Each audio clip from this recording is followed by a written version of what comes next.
భారత్ ఆఫ్ఘనిస్తాన్ మధ్య జరిగిన మొట్టమొదటి టీ20 మ్యాచ్లో భారత జట్టు 6 వికెట్ల తేడాతో ఘన విజయం సాధించింది.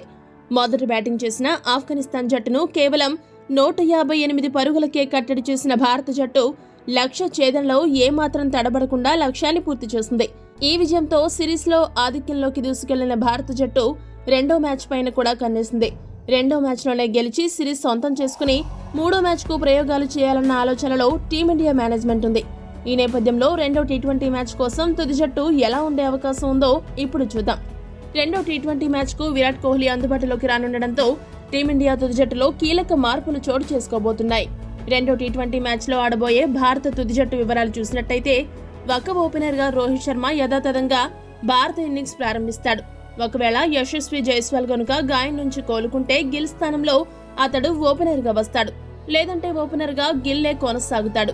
ఇక మూడో స్థానానికి కోహ్లీ రీ ఎంట్రీ ఇవ్వనున్నాడు కాబట్టి తిలక్ వర్మ బెంచ్ కు పరిమితం కాక తప్పదు. మొదటి మ్యాచ్ లో సూపర్ ఆల్రౌండ్ పెర్ఫార్మెన్స్ తో అదరగొట్టిన శివం దుబే నాలుగో స్థానంలో జట్టులో కొనసాగుతాడు. ఆ తర్వాత స్థానంలో వికెట్ కీపర్ గా జితేష్ శర్మనే ఉంటాడు. రెండో టీ20 మ్యాచ్ లో టీమిండియా విజయం సాధిస్తే అప్పుడు మూడో టీ20లో ప్రయోగాలకు పెద్దపీట వేస్తుంది. కాబట్టి మూడో మ్యాచ్ కు సంజు సామ్సన్ తుది జట్టులోకి వచ్చే అవకాశం ఉంది. స్పిన్ ఆల్రౌండర్ గా అక్షర్ పటేల్, వాషింగ్టన్ సుందర్ జట్టులో ఉంటారు.